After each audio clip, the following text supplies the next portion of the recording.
జై శ్రీరామ్. ఓ పురుషోత్తమ, నీ మీద భక్తితో మహోగ్రముగా తపస్సు చేస్తూ ఉన్న ఆ మహాభాగను, ఆ జనక నందినిని, సీతాదేవిని నేను చూశాను. ఓ రామప్రభు, నీవు మహాప్రాజ్ఞుడవు. చిత్రకూట పర్వతము మీద మీరు ఉంటున్నప్పుడు జరిగిన కాక్య వృత్తాంతమంతా చెప్పింది.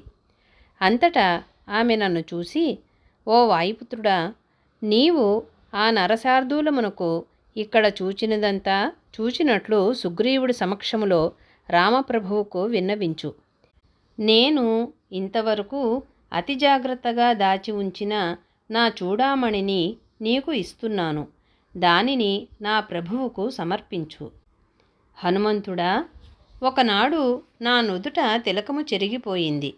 అప్పుడు నా ప్రభువు మణిశిలను బొట్టుగా చేసి నా చెక్కిలి మీద బొట్టుగా నవ్వులాటకు పెట్టినాడు. నీవు అది జ్ఞాపకము తెచ్చుకోమని చెప్పు. కాంతివంతమైన ఈ చూడామణిని నేను ఈ దుఃఖములో దాచుకుంటూ ఆయనను చూస్తూ ఉన్నట్లు భావిస్తూ సంతోషిస్తున్నాను. అటువంటి ఈ చూడామణిని ఆయన కోసము పంపించినానని చెప్పు. నేనిక 1 మాసమే జీవించి ఉంటాను. ఈ మాసము దాటిన తరువాత ఈ రాక్షసుల అధీనములో నేను జీవించనని చెప్పు అని చెప్పింది. ఓ ప్రభూ, ఆమె ధర్మము తప్పలేదు. దేహమంతా కృశించిపోయింది. అట్లా రావణాసురుని చెరలో ఉన్న ఆమె లేడివలే ఉత్ఫుల్ల నేత్రాలతో చూసినది.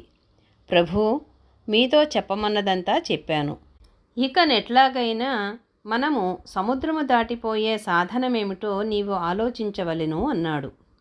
ఈ మాటలకు రామ లక్ష్మణులిద్దరూ కొంచెము ఊరడిల్లినారని హనుమంతుడు తెలుసుకున్నాడు. జై శ్రీరామ్.